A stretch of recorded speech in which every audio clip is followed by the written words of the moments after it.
sa pagpagting isura na to. Agi ko nung dagko kay bato. Tugas yung bato, nagsusa pa. Dugay kita mo. Di ba, Jeff? Hindi ito ba na?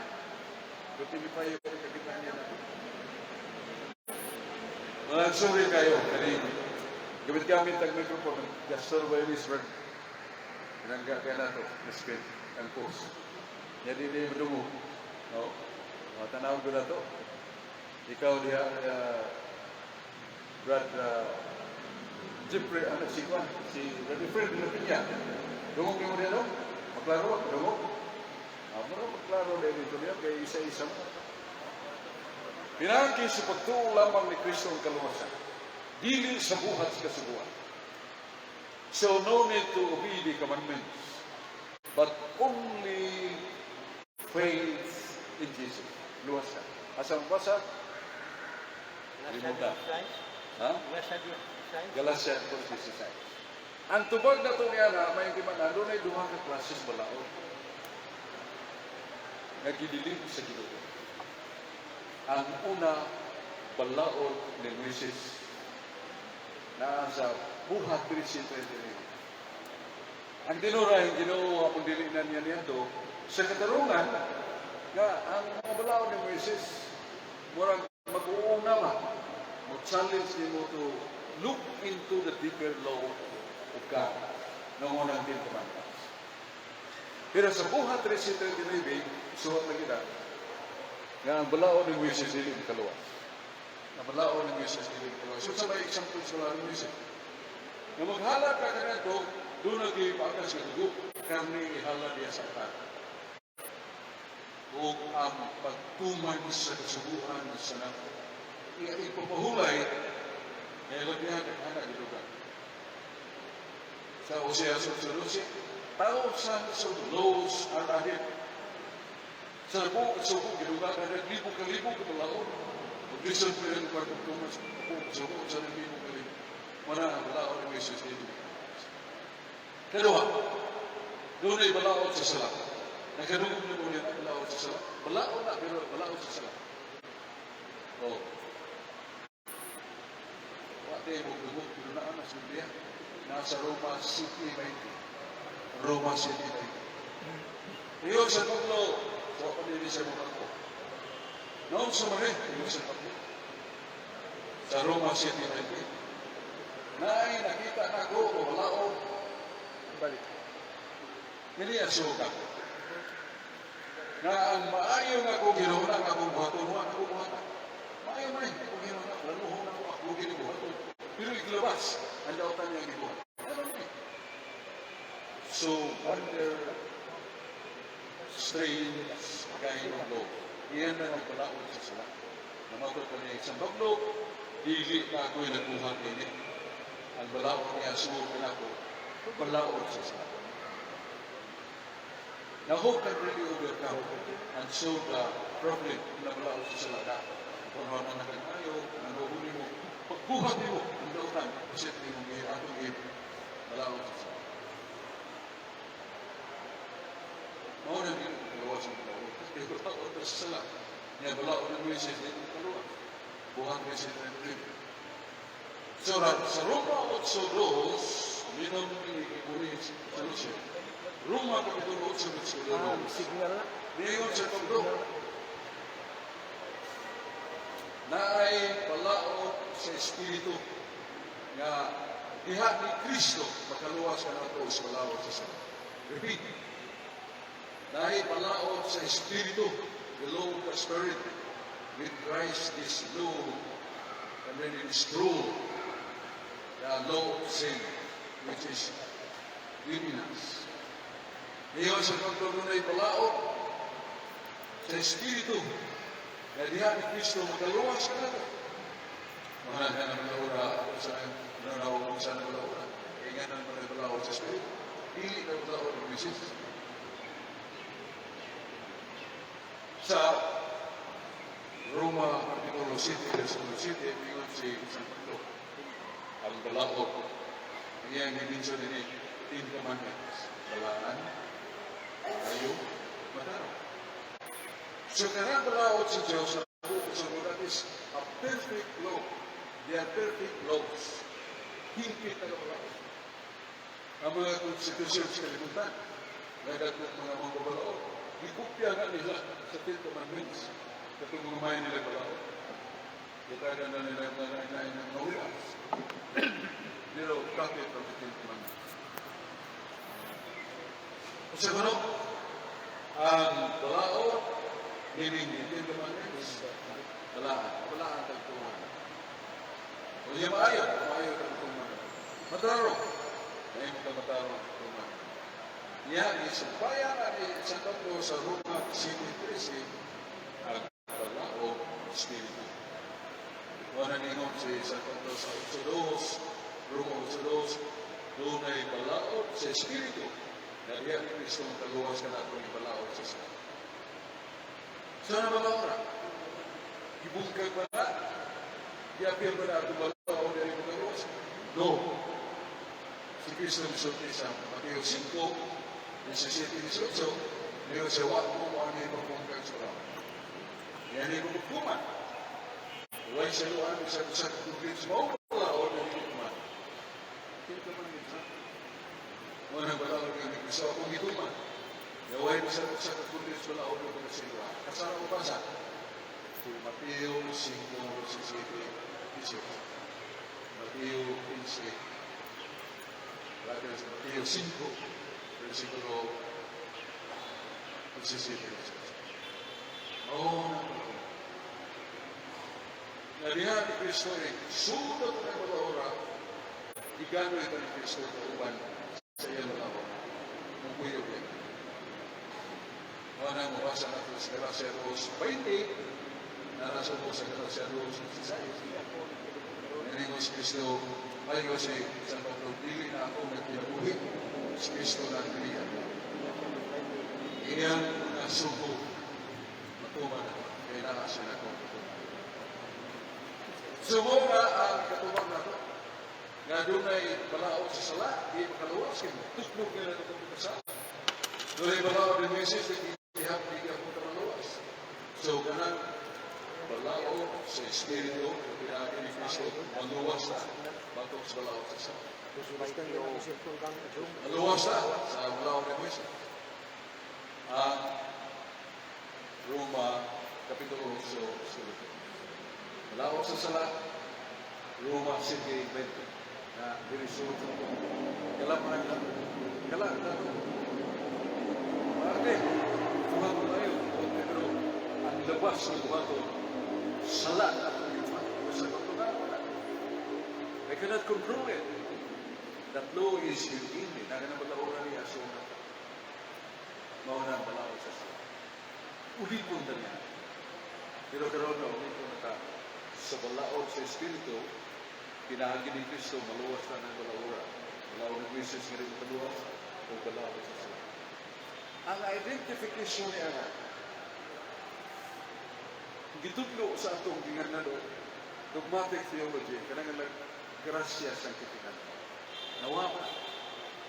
Uwan siya sa ayan, ada na ba sa Roma 3:23, ang tanan nagkasala, utuan ang simaya sa Diyos. Itanang nagkasala, utuan ang simaya sa Diyos.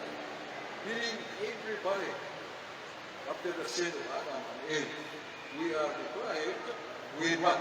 Sanctified grace. What we take grace ng kasama. Yun sana pagpihulit sa ginawang grace ng Santos.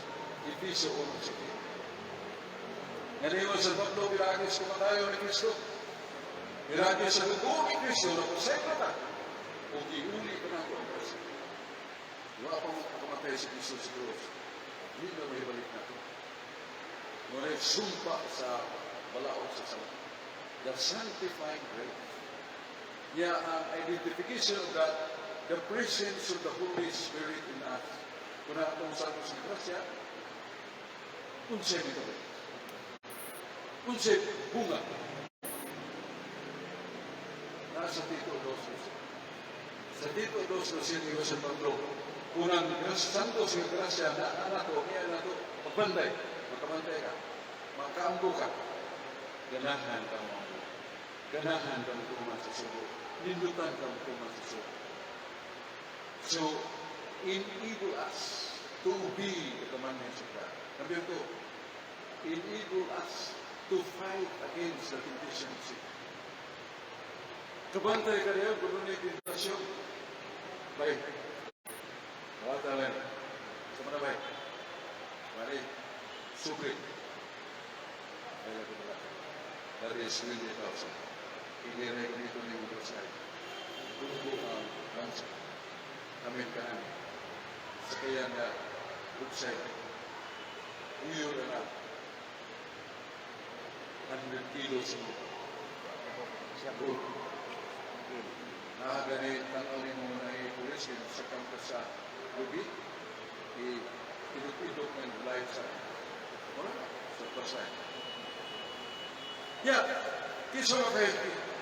Hindi ba, lagi nga, just few minutes there, pagkarawa na kayo, 20,000. Sino na ito mo dako? So, doon na may pare nga, Alberto Santos, San Piriso, San Pirso, Reverendo Cuna, Reverendo Taro, Reverendo Suso, naka-committed ko siya. Gusto siya mamatay na pure chase before the eyes of God. Hindi siya magtimong buhang para sa ito ang gusto. Hadlok ba na pamulo sa mga kapang sibahan. Ang ilang mga sakot ito, dahil pa rin. Muna ilaghin mo ang usa ka lingga, usa ka paagi na pare. Muna katagos makatupang sa mga kay dito siya sa Yesaya na root, kay ugma mag-isa siya sa alas 5 sa bunta. Huwag kulibutan na nanyawi sa iyang kwarto, dito kikitan. Muna pagsugi na din ang katuya sa provisions bukid, kuman siya magaji, hindi po ang kamot. Tidak niya siya. Siya ba iyang bed. Pero kailangan ka minuto sa oras, may hindi ka po siya. Susutan ako yan. Wapang mo ba? Very beautiful, very light. Namahit ko po naman sa buka. Pero napipita sa kukunan ni siya. Habin mo sige mo sa parang kinatingin na siya. Kukuk ka yung kapos mga kabayo. Naong na siya na. Siya yung hiwo. Ipaak niya yung bila. Senjektor. Oh, meron doon siya. Kaya lang isa ka. Si Rami Nilo. San ito. Putugin niya nila. Sus po. Buhaki niya sa babae na rito. Niyampak babae. Kadal ko po. Nagtanan ko kayo. Putugin nila. Ano man. Hindi siya gusto na muliho. Ang galamhan na lawas ng nga mo responde sa babae na gusto ginubo siya rin. Buwak ang babae. Kaya, kisa may napiki naman siya. Gidatugan na siya. Gikapuso nila siya. Giputol niya nila. Pero pagka papuntag, misa siya. Nangingi na babae.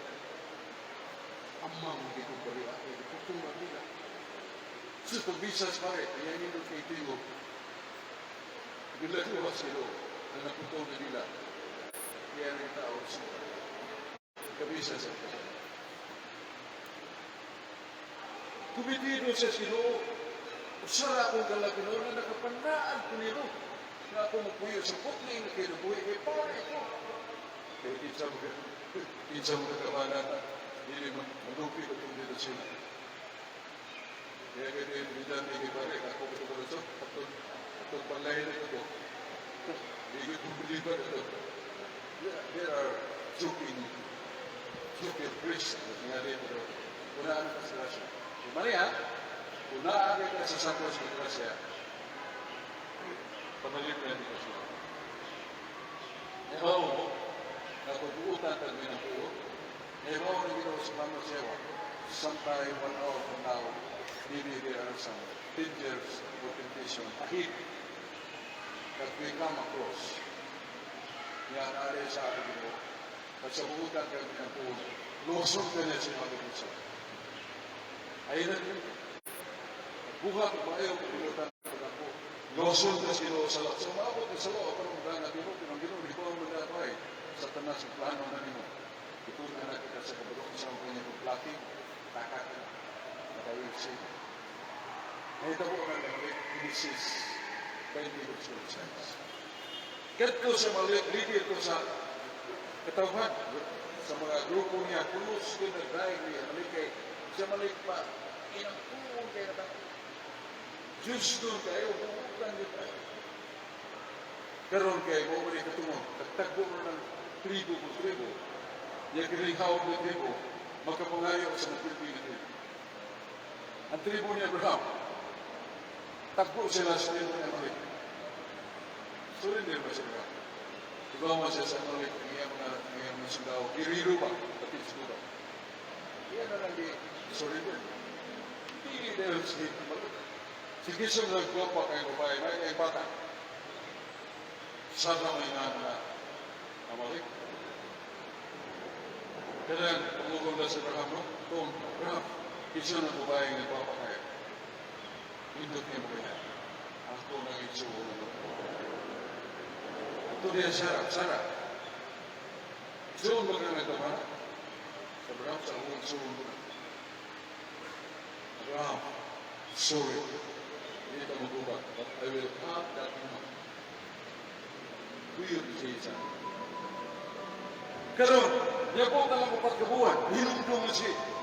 Yung siya malik, uy, ang papa na ako nitong isaos, kalipay na luwas, sumahay na nito, pagkita ako ito, pagkita.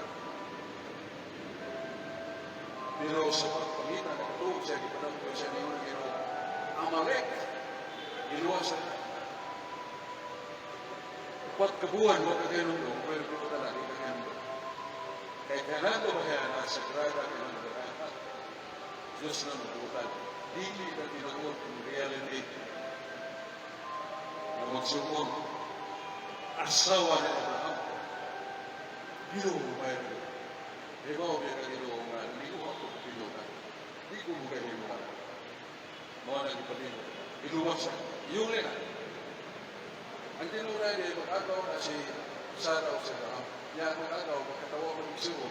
Huwag ako makakaya Abraham, isuo ko na. Si Sarah sa isuo mo na si Abraham.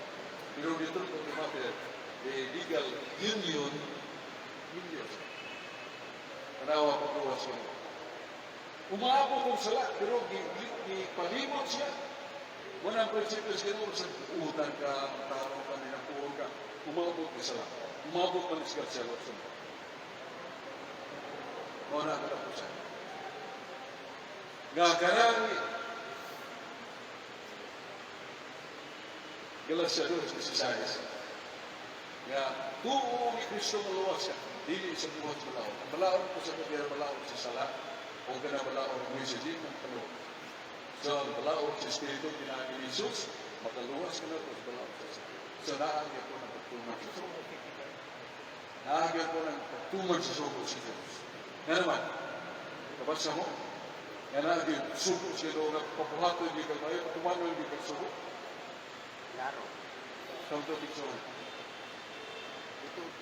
Roma Grove City. Di ko ginoo, tunay mga tao, bakit dipili? Nga kanang tawahan na manimuha, pagpuha kung maayo. Manimuha pagtuman sa suko, araw magdawa pilang himaya, basahan lang. Pagdi mo magduda, Roma Grove City. Mga tao na nagyagas sila na magbuhat maayo. Magtuman sa suko, ano ba ang nilang himaya na ito? Tuman niya sa suko. Kaya magbuhat yung maayo, nawa para sa Protestante. Naabas Protestante magbuhat yung maayo, magtuman sa suko? No! Tungod sa Galacia 2:16, mawala nila yung sa balihog nilutan lang. Sa ngalan sa mga sana, Espiritu Santo, Amen. Ilawon mo sa kami sa mga nakaabot ng siya at lagman. Usa kami sa mga abot na sila, sinulupang ka namin, o grasya ka namin at namin, sanctified grace. Among himaya ay makabirhin, akong inahan, nga sa ganun ay nag-abot para ka natin, nga makapagdayon ng pagkakad sa anak, ano kung may islumit mo sa luwasan ng lugar. Amen. Sa ngalan sa mga, sana, Espiritu Santo, Amen. May isa.